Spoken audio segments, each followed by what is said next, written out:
Petrol 13 रुपए 18 पैसे महंगा कर दिया गया है। उसका नोटिफिकेशन भी जारी कर दिया गया है। पेट्रोल बम गिराया आवाम पर। जब कमी आएगी तो एक एक पाई कौम को वापस लौटाएंगे। यानी कि अब जो 20 दिन का पुराना स्टॉक आपके पास पड़ा हुआ है, ये गरीब आवाम आपसे महंगा खरीदेगी। कल रात प्राइम मिनिस्टर शहबाज शरीफ साहब ने दिल पे बहुत बड़ा पत्थर रख के तेल की कीमतों में एक बार फिर इजाफा कर दिया। अब तेल की कीमतें 13 रुपए कुछ इजाफे के साथ 310 रुपए तक पहुंच गई हैं और डीजल की कीमत भी 323 रुपए तक पहुंच गई है। पिछले कुछ दिन पहले तेल की कीमतें आलमी मार्केट में काफ़ी हद तक कम हुई थी, तो इन्होंने कुछ कमी नहीं की थी। मिसाल के तौर पे 19 जून को कमी की थी, लेकिन जब 26 जून को दोबारा कमी का वक्त आया था, तकरीबन 40 से 50 रुपए कमी करनी थी, तो इन्होंने कुछ नहीं की। तो फिर उससे अगले हफ्ते जो है इन्होंने सिर्फ 1 रुपये 97 पैसे कमी करके आवाम को बहुत बड़ा तोहफा दिया था। आवाम को मतलब एक और लॉलीपॉप दे दिया। अब हैरानी की बात यह है कि 20 दिन का लगभग स्टॉक इनके पास अवेलेबल होता है रिफाइन ऑयल, और दूसरी तरफ क्रूड ऑयल इनके पास 5 से 6 दिन का होता है।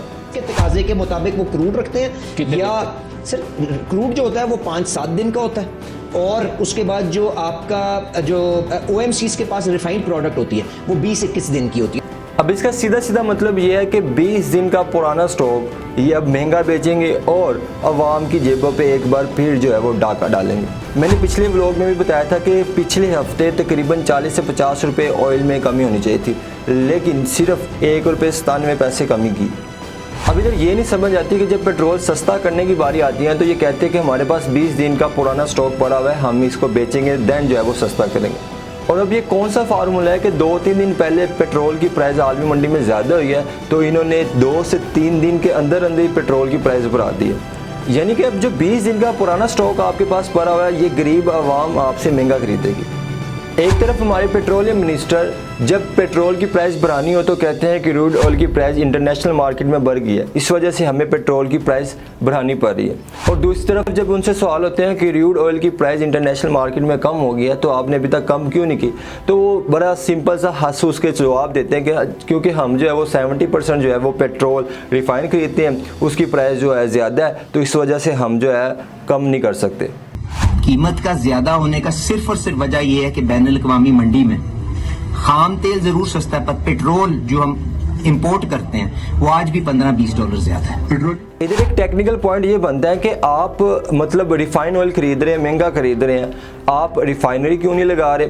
दूसरा ये कि इनसे एक दफ़ा ये सवाल हुआ कि आपके पास रिज़र्व नहीं है, तो इन्होंने कहा हमारे पास रिज़र्व स्ट्रेटेजिक रिज़र्व नहीं है, यानी कि गवर्नमेंट के ज़खायर नहीं है। हमारे पास ऑयल रिजर्व्स कितने हैं अभी? सर हमारे पास तो कोई ऑयल रिजर्व नहीं है, हम तो कमर्शियल रिजर्व्स पे चलते हैं। हम तो कमर्शियल रिजर्व्स पे हमारे चलते हैं। पास ऑयल रिजर्व्स नहीं है। हमारे पास स्ट्रेटेजिक रिजर्व, हुकूमत के रिजर्व नहीं है। हम दूसरा कि हमारी गवर्नमेंट ने अभी तक स्ट्रेटेजिक ऑयल रिजर्व्स क्यों नहीं बनाए। एक तरफ ये कहते हैं कि हम दोनों भाई फिल फॉर जो है ना, जैसे ही मार्केट में तेल की कीमतें कम होगी आवाम तक मुंतकिल कर दी जाएगी। सवाल ये बनता है कि पिछले 10 दिन तक जब पेट्रोल की कीमतें कम हुई तो आपने क्यों नहीं की। और दूसरा अब ये बनता है कि अगर 20 दिन का स्टॉक आपके पास होता है तो अभी तो 2-3 दिन पहले ऑयल की प्राइस जो है वो इंक्रीज़ हुई है, आपने अब क्यों बढ़ाई है।